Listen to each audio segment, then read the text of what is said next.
Welcome to the 2020 Flight Training Experience Project Premiere. My name is Chris Moser, and this is Stephen Schroeder. And together we run the Flight Training Experience Survey and Awards Program, and of course this year the Flight Training Experience Project. Now, as many of you know, flight training faced unprecedented challenges this year, whether it was lockdowns or all the new safety procedures we had to adapt to in order to get training going again. And just as all this was happening, we were about ready to launch the 2020 Flight Training Experience Survey, which then of course leads to the awards. But after some careful consideration and talking to a whole bunch of you, we decided it was probably better to hold off on the normal friendly competition that we normally would do. Instead, we chose to take a different path. And we got to thinking, what can we do that's different? How can we kind of keep present, keep prevalent? And the more we talked about it, we were wondering, what are schools doing? How are they holding up? How are they staying resilient? And we thought, you know what? Why don't we just ask them? So we did. We started putting out feelers, getting information back from the schools, CFIs, and the more we heard, the more inspiring. We were like, these are pretty amazing, these things these folks are doing to keep going, keep in the business, keep in the community, help people out. And the more and more we heard about this, the more we thought, these are pretty amazing. Maybe we could find a way as AOPA with our position to share this with the industry. And we came with the idea for the Flight Training Project. So we put it up with social media. Start sharing your ideas, share your photos, share your videos with us. Tell us your stories on things like Twitter, Instagram, YouTube, Facebook. Get those stories out there so we could collect them. And we put this out, and boy, these folks deliver on that. No doubt. I mean, some really amazing stories came out of it. One that comes to mind is up in New York at Take Flight Aviation. There was a brother and sister who were inspired by their grandfather to take up flight training after listening to his stories about being a pilot himself. Great story. Yeah, I heard from my Women Aviation Scholarship winner, Savannah Porter. She went out to San Diego and worked with these group of women who started their own school. They actually opened up during the shutdown, so it's a completely women-owned and operated school called Fly San Diego. And I think she's, if not done already, pretty close to being done with her certificate. And one other touching story that stood out in my mind was at Sierra Charlie Aviation out in Scottsdale, Arizona. One of their CFIs has a father who's an airline pilot, but had never had the opportunity to fly with her. And so as everything was shut down with the airlines, they were able to go up flying for the first time with his daughter, which is really, really cool. So I had the two individuals I spoke to, make sure I get their names right, it's Javier Gonzalez and Aditya Nair. Both had some pretty elaborate plans for getting some training done that got derailed by the shutdowns. So these two individuals found some really unique ways to still keep current and keep their training going until they could get up in the air. And not only the challenges that students face, but we also had instructors dealing with unprecedented times as well during those times when they couldn't instruct. And out of Nashville Flight Training, one of the customers there came up with the idea to sell t-shirts and then create a fund from the proceeds to help those CFIs make it through and keep themselves going until training could pick back up again. Yeah, likewise, I spoke with the folks, or heard from the folks from Maui Flight Training out of Hawaii, and they started the local scholarship to keep people flying out there, which is pretty cool. And then also there was Beth Brown from AeroGuard. I know she had a bunch of plans and work she was doing, but when things slowed down, she took the extra time to keep current, add to her training, and really look forward for her training with for working with the airlines. And just her stories really inspired the folks around her. So many great stories. Too many to share them all. No doubt. What do you say we take a look at the video?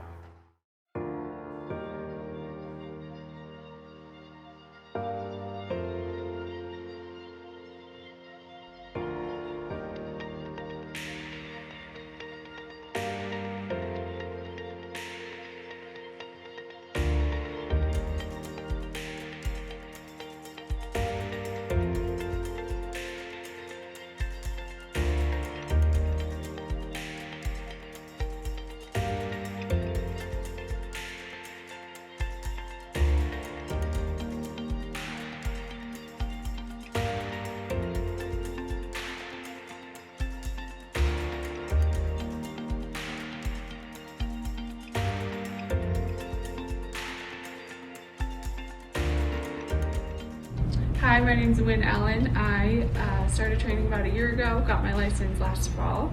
It was definitely an experience. There were some highs, some lows, but it was something that I knew I really wanted to complete and wanted to further to take as a career. During the process of getting my license, I decided that I wanted to do more with aviation and sort of help other people through the process too. So I decided to join the Navy. I got a Navy pilot spot, and now I am waiting to ship for that and hoping to have a long career in aviation. So I've been looking towards the future and what the next steps in my career are. I have all my flying skills. I'm keeping those current. I'm keeping my logbook current, my medical certs, all of that stuff updated. But along with that, I'm going to college now. I'm making training videos for my flight school. I'm moderating a CFI jobs page on Facebook, sharing opportunities with other people that need. I'm researching and networking the airlines that I want to work for in the future. So I'm trying to set out my road for success now while we have this slow time in the industry. Good luck. Flying for me is really something that helps me believe in myself, innovate, try and do more. I haven't ever had a history of flying, never done it prior. It's always a good day with Levi, he keeps it interesting.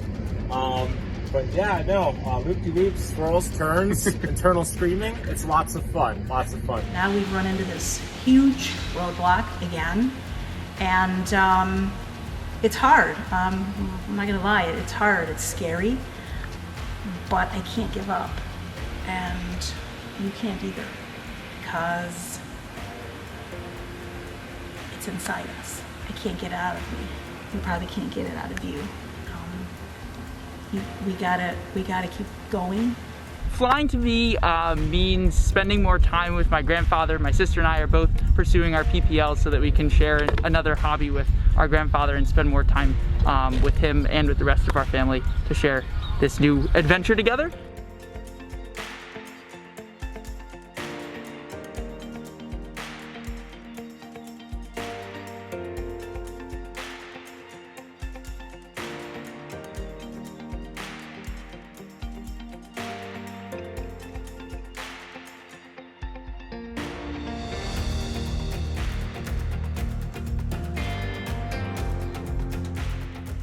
My name's Aditya and I'm 17 years old.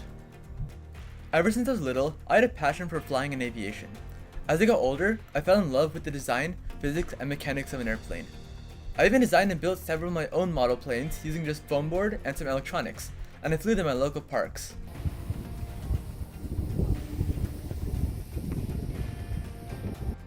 I was super excited to start my flying lessons when I turned 17, and that was right when the COVID-19 pandemic hit. Although it was unfortunate that I could not fly during this time, that didn't stop me from my training. My dad and I set up a triple monitor flight simulator in my garage so I could get a head start on my lessons and practice for flying in the real world. As the world started opening back up, my local flight club opened up with several safety protocols, and I was finally able to start my real flying lessons with my instructor Ed Steffen and a Cessna 172 Skyhawk at Palo Alto Airport. The feeling of the wheels lifting off during takeoff and performing maneuvers thousands of feet above the ground, knowing that you are in control, is unmatched. I recently did my first landing without any help, and although it took a lot of pattern work, I finally nailed it with a smooth and centered touchdown. I'm thankful to my instructor and my parents for giving me the opportunity to pursue this dream. Not too high yet, not too high yet. Now, flare slowly up, nose up, nose up, nose up, nose up. There you go, dude. That's great. All right. I'm looking forward to continuing my training and getting my license by fall. I also work part-time as a coding instructor and have a passion for teaching, so I hope to get a CFI rating sometime in the future so that I can inspire and encourage other young people to learn to fly. I hope for all of you that are trying to get your private or additional certificates or ratings that you do utilize the patience in the process and for yourself as a learner to exhibit extreme flexibility and persistence. So all the best to you as you're trying to reach your aviation goals. And I hope that sometime in 2021, we'll all be together again.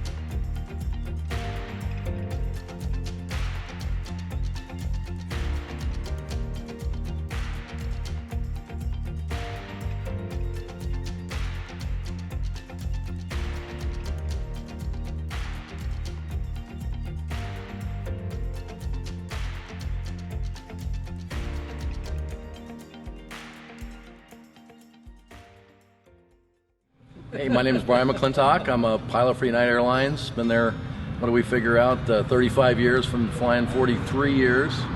And I fly the 787. This is my daughter, Julie, fourth generation pilot. And I'm an instructor here at Sierra Charlie Aviation. And today we're going flying. Today is my first flight with my daughter ever, so with her at the controls. So I've got my barf bag and my No, I'm just kidding. No, it should be fun. I'm looking forward to it. I'll make sure to do a couple barrel rolls.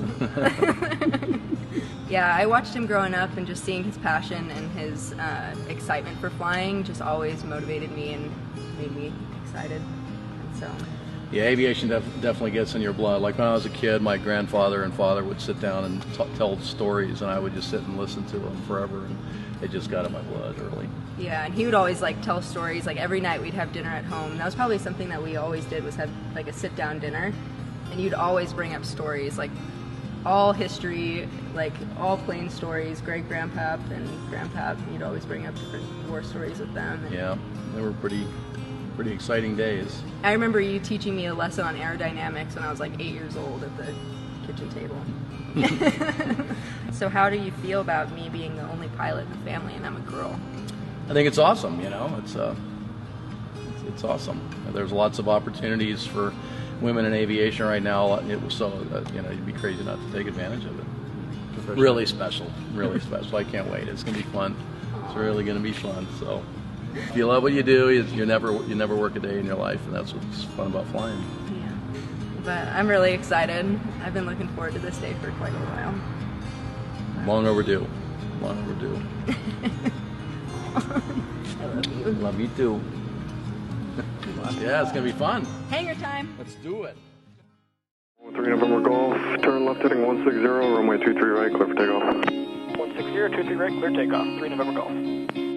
I think one of my favorite things about flying is the experience of getting to leave all of your worries and problems down on the ground and just go up in your plane and just enjoy flight for what it is. I really look forward to being able to share that with my students and bring them into that world of aviation and have them be a part of this. My name is Franklin Steele. I joined Blue Line's career pilot program as a student in February, and now about 4 months later, I'm a flight instructor, instrument instructor, and multi-engine instructor for Blue Line Aviation. My name is Kiefer Gapes, and I'm a student at National Flight Training. I've been wanting to fly ever since I was a little kid. My first experience here at National Flight Training was a couple years ago at the pilot camp. And after I flew, it was the best experience in my whole life, and from there, this is what I've been wanting to do. My experiences with the flight instructors are great. My instructor Travis he's a really good instructor. He explains things very well, and he's very patient, and I'm hoping to continue my flying with him until I get my private pilot license. 2020 has been a very difficult year for a lot of people, especially we know it from the aviation side. Haley is one of my instrument students, and she really wanted to do a fun trip, and it got me excited again because with our students, we have to fulfill these certain requirements. On the first day being my IFR cross country, I had to be under foggles. On KT's side, there was a double rainbow underneath, and she was getting really excited, and she was telling me, oh, look at this rainbow. And here I am, not being able to look outside. For someone who's coming in now and who's going through training, as a student or as a private pilot, you're gonna have good days and you're gonna have bad days. Sometimes it's hard to go flying, but overall it's pretty rewarding.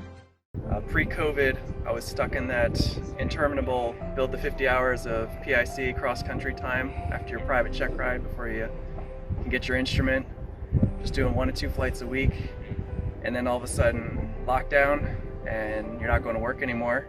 So I had a whole lot of time on my hands. Beginning of May, and finished up less than halfway through June with my instrument check ride. So I got it done in a little under a month and a half. Try to turn what was a unfortunate situation into an advantage. Say all of a sudden you have all this time, might as well make use of it and power through that rating and take the advice that everyone gives you is that you should get it done as quickly as possible and make the best of what you can. You can't control the pandemic, but you can control how you react to it and where you go from there.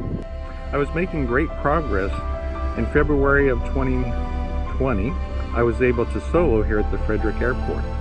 On March 12th, I came to the airport for a scheduled flight lesson, nearing the end of my flight training, only to learn that my instructor had to step away because of the COVID scare. A few days later, the entire flight school shut down. Well, thankfully, Brenda Tibbs and all her instructors and the family at Bravo kept us engaged while we were away for COVID, and when time permitted, we came back with masks, with a lot of hand sanitizer and with a lot of wipes to clean down airplanes.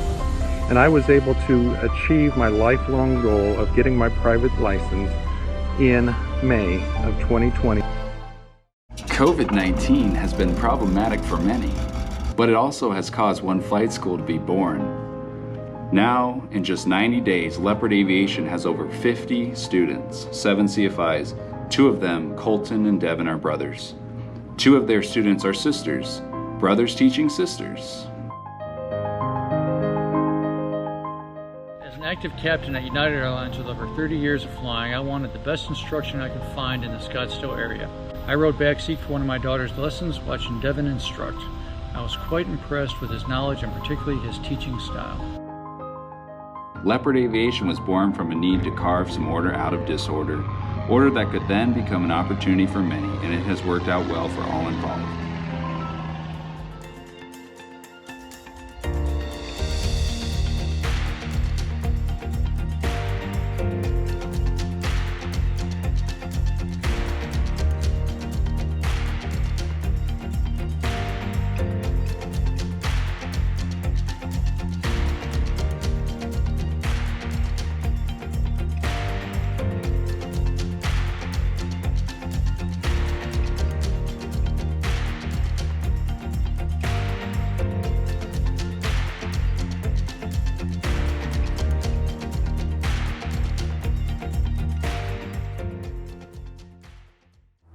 Way cool, right? Amazing, absolutely amazing. Love it.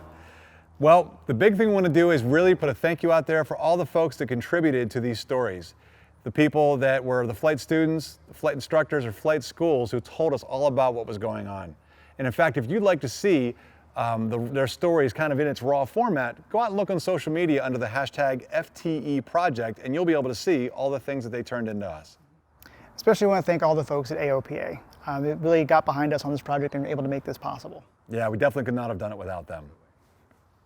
And then finally, we want to thank Redbird for hosting us again, giving us this forum at Migration. We very much appreciate it. And the biggest thing of all is we are looking forward to next year to doing again the 2021 Flight Training Experience Survey and Awards and seeing all of you in person. So until then, let's keep on flying. Keep on flying.